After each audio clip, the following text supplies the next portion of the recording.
معاویہ کہتے ہیں باہزی کہ میں نے نبی صلی اللہ علیہ وسلم سے عرض کیا یا رسول اللہ صلی اللہ علیہ وسلم ہم اپنی عورتوں کے کس حصے میں آئیں اور کس حصے کو چھوڑیں. یعنی شوہر بیوی کے تعلق کی بات ہو رہی. یہ بھی ایک بہت آج کے دور کا ہر دور کا مسئلہ ہے لیکن آج کے دور میں اور بھی گمبھیر ہوتا چلا جا رہا ہے بہت سی چیزوں سے ایکسپوز ہونے کی وجہ سے. تو کیا جائز حد ہے اور کیا نہیں ہے فزیکل ریلیشن شپ کے لیے کس حصے کو استعمال کیا جا سکتا ہے کس کو نہیں, یہ سوال. تو اس پر آپ صلی اللہ علیہ وسلم نے فرمایا تمہاری بیوی تمہارا کھیت ہے, تم اپنے کھیت میں جہاں سے چاہو آؤ. جہاں سے چاہو آؤ کا مطلب کیا ہے کہ جہاں سے کلٹیویشن ہو سکتی, یعنی کہ کھیت کے تعلق سے کیا بتایا نساؤکم حرث لکم فأتوا حرثکم انا شئتم. انا شئتم کا مطلب انا جو ہے ظرف زمان و مکان دونوں کے لیے آتا ہے کہ جانے کا کوئی خاص وقت مقرر نہیں کہ یہ دن ہے یا رات ہے, ایسی کوئی پابندی شریعت نے نہیں رکھی. اور اسی طرح جب کھیت کہہ کے بیوی کو بتایا گیا تو اس میں اس کی یعنی کہ اس کی قدر و قیمت اور اس کی حفاظت اور اس کی سرسبزی اور خوشحالی اور وہ ساری چیزیں اپنی جگہ ہے. پلس یہ بہت ہی حکمت کی بات ہے کہ کھیت میں کچھ اگ جب ہی سکتا ہے جب اس میں بیج ڈالا جائے. تو اب شوہر بیوی کے ساتھ کیسا تعلق قائم کرے کہ اولاد پیدا ہو سکے. وہ اورل سیکس سے تو نہیں ہو سکتا, وہ اینل سیکس سے بھی نہیں ہو سکتا. obviously understood ہے کہ انا کا مطلب یہاں کیا ہے, ٹھیک ہے. یعنی یہ وہ باتیں کہ جن کو بہت لفظوں کو کھول کھول کے نہیں بولا جا سکتا لیکن اٹس انڈرسٹوڈ. تو آپ نے کہا جہاں سے چاہو, یعنی کوئی رکاوٹ نہیں, ممانعت نہیں. اس کا یہ مطلب نہیں کہ ناجائز حدود فلان کے کہو کہ اس کی بھی ممانعت نہیں.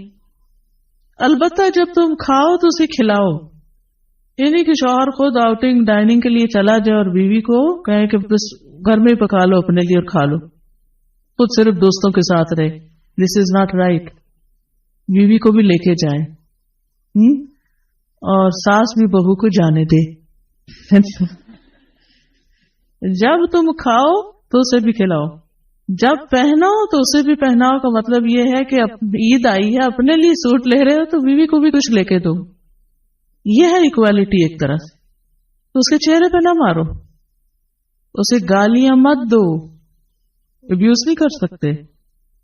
اور اسے قطع تعلقی اگر کرو, یعنی ویسے تو نہ کرو لیکن اگر کرو تو گھر کی حد تک رکھو, کک آؤٹ نہیں کرو, گھر سے باہر نہیں پھینکو, گھر سے نہیں نکالو.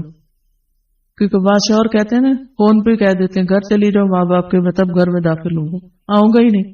یہ غلط ہے, ایسے نہیں کرنا چاہیے. اور یہ کیسے مناسب, یہ کیسے ہو سکتا ہے کہ تم اس کے ساتھ یہ سلوک کرو جبکہ تم ایک دوسرے کے پاس حلال طریقے سے آتے ہو. یعنی تمہارا ایک جائز تعلق ہے اور پھر تم اس تعلق کو اس طرح خراب کرو.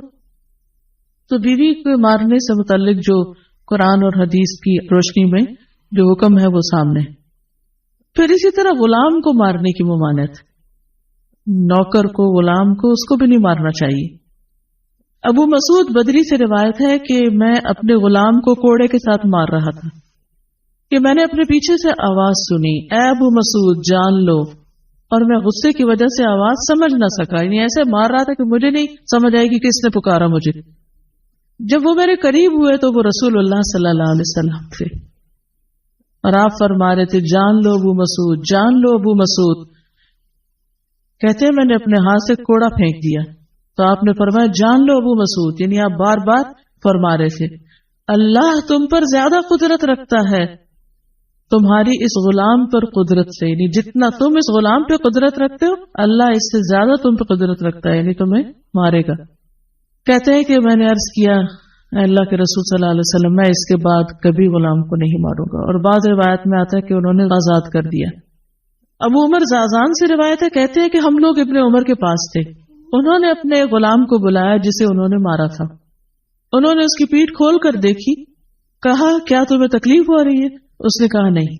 اس کے بعد ابن عمر نے غلام کو آزاد کر دیا اور ایک تنکا زمین سے اٹھایا اور کہا کہ مجھے اس کا اتنا بھی اجر نہیں ملے گا جتنا اس تنکے کا وزن ہے۔ میں نے کہا ابو عبد الرحمن آپ ایسے کیوں کہہ رہے ہیں؟ انہوں نے کہا کہ میں نے رسول اللہ صلی اللہ علیہ وسلم کو فرماتے ہوئے سنا، جو شخص اپنے غلام کو بے قصور یعنی حد شرعی کے علاوہ مارے یا اس کے چہرے پہ تمانچہ مارے تو اس کا کفارہ ہی کہ اسے آزاد کر دی۔ کفارہ ہے، اس آزادی کا ثواب کوئی نہیں تنگ کے برابر بھی۔ یعنی بعض اوقات تم سمجھتے ہیں بڑی نیکی کی لیکن اس میں تو چھوٹ بھی جائے تو وہ بھی بہت بڑی بات۔ صحابہ کرام جو تھے وہ خاص طور پر اس سے محتاط رہتے اور غلاموں سے درگزر کرتے تھے۔ ابو لیلہ کہتے ہیں کہ سلمان رضی اللہ عنہ نکلے، وہ اپنی سواری کو چارہ کھلاتے تھے تو وہ ہودے سے گرتا رہتا۔ ہودہ کیا کہتے ہیں؟ وہ چیز محمل باسکٹ کہہ لیں جس میں اس کا چارہ رکھ کے دیا جاتا۔ اس پر انہوں نے اپنے خادم سے کہا اگر مجھے قصاص کا خوف نہ ہوتا تو میں تمہاری پٹائی کرتا کہ تم نے ایسی چیز کیوں جانور کے آگے رکھی۔ تو مطلب یہ کہ اگر میں تمہیں ماروں گا تو مجھے بھی مار پڑے گی، اس لیے میں تمہیں مار نہیں رہا، ورنہ جو حرکت تم نے کی ہے اس میں تمہیں مار پڑنی چاہیے۔ نماز پڑھنے والے غلام کو نہ مارنا۔ ابو امامہ سے روایت ہے کہ رسول اللہ صلی اللہ علیہ وسلم خیبر سے واپس آئے تو آپ کے پاس 2 غلام تھے۔ حضرت علی رضی اللہ عنہ نے کہا اے اللہ کے رسول صلی اللہ علیہ وسلم ہمیں بھی ایک غلام دے دیں۔ آپ نے فرمایا جو چاہتے ہو لے لو۔ انہوں نے کہا آپ میرے لیے پسند کریں۔ اس سے انداز ہوتا ہے نا کہ ریلیشن شپ داماد اور سسر کا کیسا۔ آپ صلی اللہ علیہ وسلم نے فرمایا یہ لے لو، اس کو مارنا نہیں، کیونکہ میں نے خیبر سے واپس آتے ہوئے اسے نماز پڑھتے دیکھا ہے اور مجھے نمازیوں کو مارنے سے منع کیا گیا ہے۔ آپ صلی اللہ علیہ وسلم نے دوسرا غلام ابو ذر کو دے دیا اور اس کے ساتھ خیر و بھلائی اور حسن سلوک کرنے کا حکم دیا۔ پھر ایک دن پوچھا ابو ذر میں نے جو تمہیں غلام دیا تھا اس کا کیا حال ہے؟ انہوں نے کہا آپ نے مجھے اس کے ساتھ خیر و بھلائی کرنے کا حکم دیا تھا تو میں نے اسے آزاد کر دیا۔ کہ میں وہ خیر و بھلائی کر نہیں سکوں گا تو بہتر ہے کہ میں